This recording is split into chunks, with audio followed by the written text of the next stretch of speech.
سکون اللہ کے قرب میں، اس کی یاد میں، اس کے بندوں پر رحم اور خدمت کرنے سے ملے گا۔ جب گناہوں کے باوجود اللہ تعالیٰ کی نعمتیں مسلسل تمہیں ملتی رہیں تو ہوشیار ہو جانا کہ تمہارا حساب قریب اور سخت ترین ہے۔ جب تمہیں کوئی تحفہ دیا جائے تو بہتر ہے اسے واپس کرو، اور جب کوئی نعمت دی جائے تو اس سے بڑھا کر اس کا بدلہ دو۔ جو ظلم کے ذریعے عزت چاہتا ہے نا، اللہ اسے انصاف کے ذریعے ذلیل کرتا ہے۔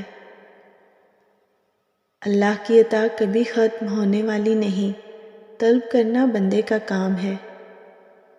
جو چیزیں تمہیں اللہ کے سوا کوئی نہیں دے سکتا، انہیں پھر انسانوں سے کیوں مانگتے ہو؟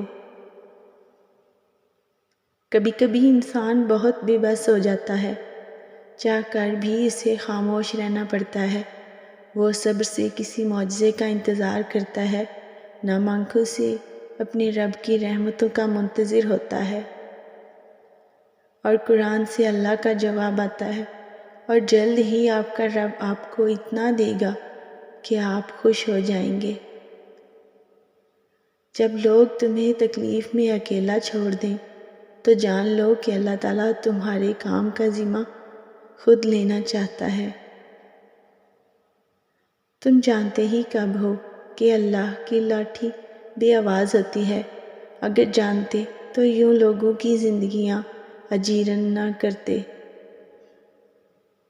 اگر لوگوں کی مدد کرنا تمہاری ترجیح ہے تو یاد رکھو اللہ پاک تمہیں کبھی بے یار و مددگار نہیں چھوڑے گا۔ اگر تو چاہتا ہے کہ تیری ہر دعا قبول ہو تو لقمہ حلال کے سوا پیٹ میں کچھ نہیں ڈال۔